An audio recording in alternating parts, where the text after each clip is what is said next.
Hoje, a pergunta é para a igreja. Se Jesus nascesse hoje, o chamariam de comunista? Acusariam a ele de ser de esquerda? Acusariam de estar destruindo valores tradicionais? Chamariam suas palavras de agenda perigosa? Tentariam enquadrá-lo em um rótulo político para diminuir a profundidade da sua mensagem? Pensem comigo. No século I, Jesus Cristo não agradou religiosos. Ele não estava do lado dos fariseus. Não estava do lado da elite que usava a lei para oprimir. Não estava do lado dos que transformavam fé em instrumento de poder, controle e dinheiro.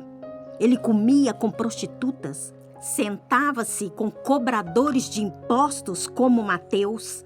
Tocava leprosos que ninguém ousava tocar.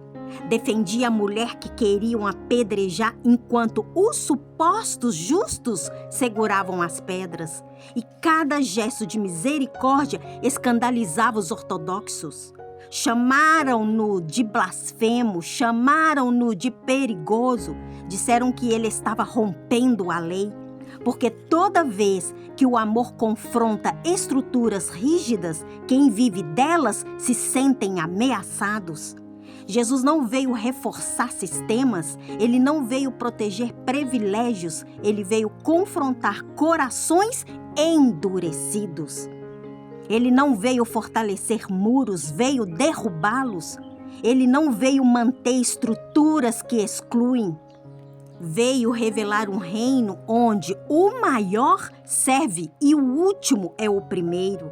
E se fosse hoje?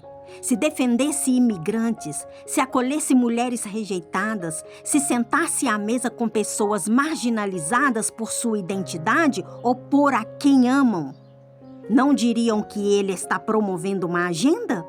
Não diriam que ele está atacando a família tradicional?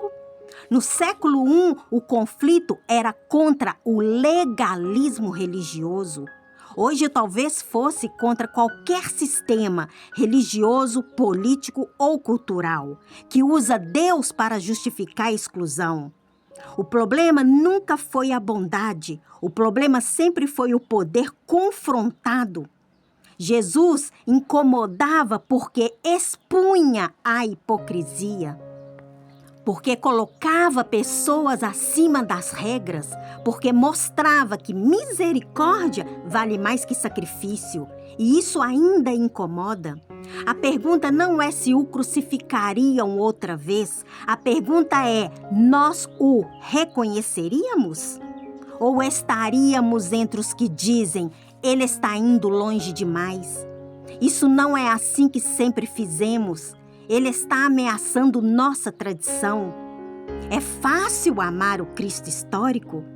Difícil é seguir o Cristo vivo quando ele desafia nossas certezas.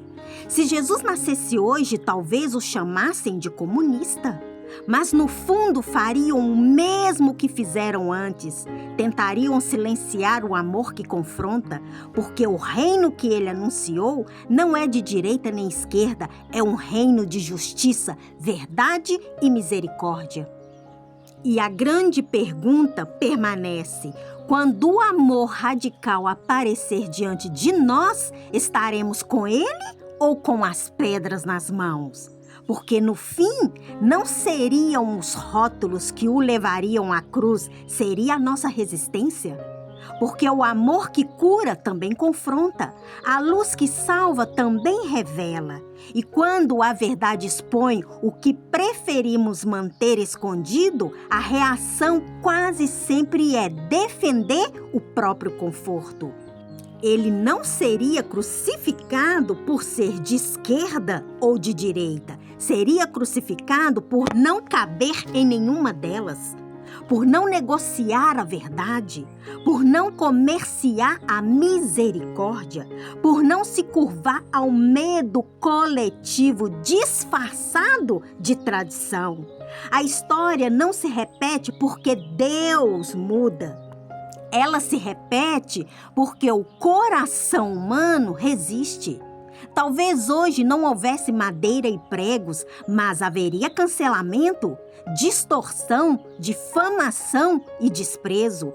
Haveria multidões digitando as mesmas acusações que antes gritavam nas ruas, porque o amor radical continua sendo revolucionário. A graça continua sendo ofensiva para quem vive de condenar. E a misericórdia continua ameaçando quem sustenta sistemas rígidos.